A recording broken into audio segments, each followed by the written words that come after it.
And today I'm going to taste the Hesperians 2016. I will start with the Pawa, which is a blend of Kitoko Vineyard and Didier Vineyard. Kitoko Vineyard is my vineyard on Atlas Peak, and Didier is a vineyard at a decent farm, pretty much at the bottom of the hill. It's technically in the Napa AVA. So we started doing this blend in 2016. This is the introductory blend. And it's the middle ripeness picks of Kitoko Vineyards and some fruit from Didier Vineyards. So here we go. Tasting February 22nd, 2021.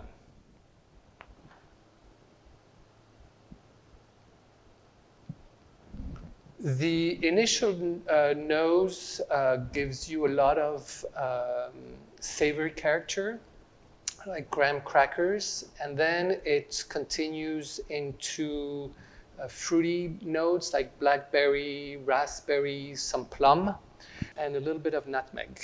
Those two characters come from the barrels.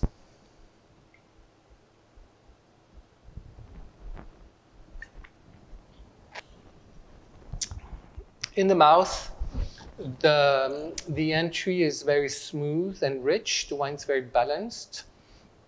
It has still a little bit of grip to it. It's still slightly chewy.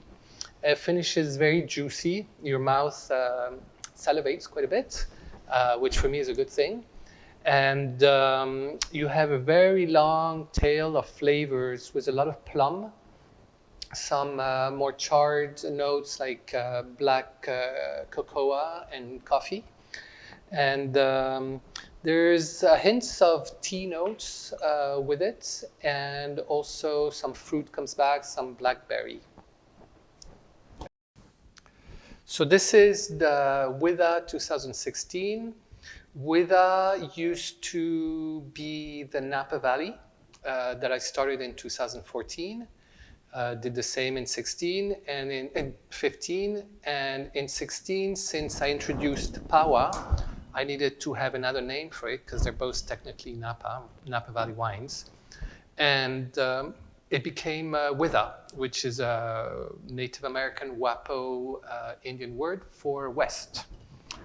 And this wine was made from the earlier picks from Kitoko Vineyards and the upstream vineyard, which is in Coombsville, a cooler area in Napa.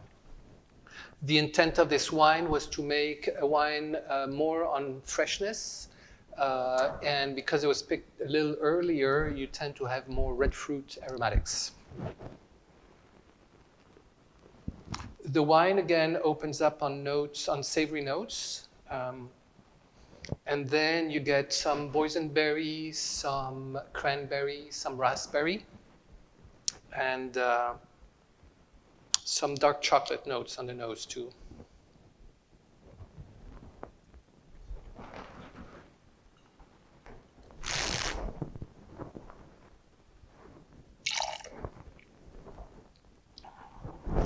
Compared to Pawa, the Witha has more finesse.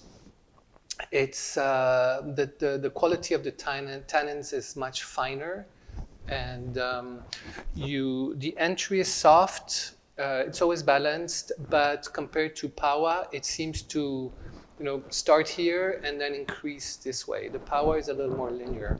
This one just ends up with a bigger cone than it starts, and it's very silky.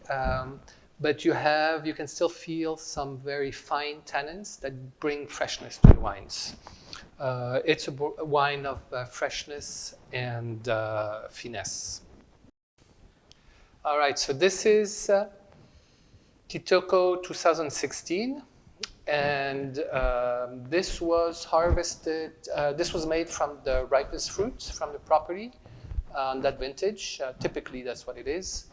And so the tannins are a little more resolved. There's still a lot of tannins, but they appear as softer because they're picked riper.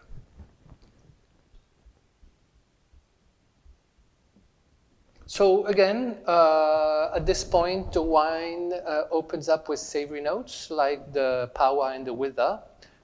Seems to be a theme at this point.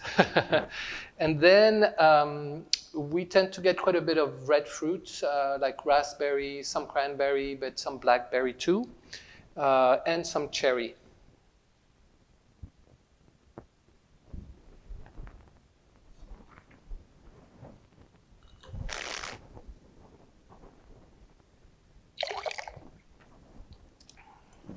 So this is the richest of the three wines.